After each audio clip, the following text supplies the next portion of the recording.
వేసవి దృష్ట్యా జిల్లాలో విద్యుత్, త్రాగునీరు సరఫరాలకు ఎటువంటి ఆటంకం లేకుండా అధికారులు ప్రత్యేక చర్యలు చేపట్టాలని జిల్లా కలెక్టర్ జె. నివాస్ అధికారులను ఆదేశించారు. రాష్ట్ర ప్రభుత్వ ప్రధాన కార్యదర్శి డాక్టర్ కెఎస్ జవహర్ రెడ్డి వెలగపూడి రాష్ట్ర సచివాలయం నుంచి అన్ని జిల్లాల కలెక్టర్లతో వీడియో కాన్ఫరెన్స్ నిర్వహించారు.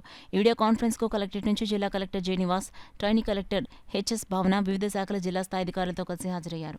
విద్యుత్ సరఫరా, తాగునీరు, జాతీయ ఉపాధి హామీ పథకం పనుల పురోగతి, 10 దినాలు తదితర ఇతర ప్రాధాన్యత అంశాలపై జిల్లాల కలెక్టర్లతో సీఎస్ జవహర్ రెడ్డి సమీక్ష నిర్వహించారు. ఈ సందర్భంగా జిల్లా కలెక్టర్ జె. నివాస్ మాట్లాడుతూ పగటి ఉష్ణోగ్రతలు అధికంగా నమోదవుతున్న నేపథ్యంలో జిల్లాలో ఎక్కడా విద్యుత్, తాగునీటికి సమస్యలు తలెత్తకుండా అధికారులు చూడాలన్నారు.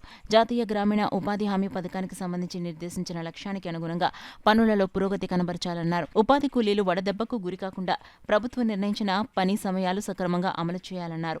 పనిచేసే ప్రాంతాల్లో తాగునీరు, ఓఆర్ఎస్ ప్యాకెట్లు, మందులతో పాటు షెడ్స్ వేయాలని జిల్లా కలెక్టర్ అధికారులకు సూచించారు. వీడియో కాన్ఫరెన్స్లో DWAMA PD A. Venkatalakshmi, DPO K. Bharati Soujanya, RWS SE M Srinivas, APEPDCL Kakinada నగరపాలక సంస్థ పబ్లిక్ హెల్త్ ఇంజనీర్లు, ఇతర అధికారులు తదితరులు పాల్గొన్నారు.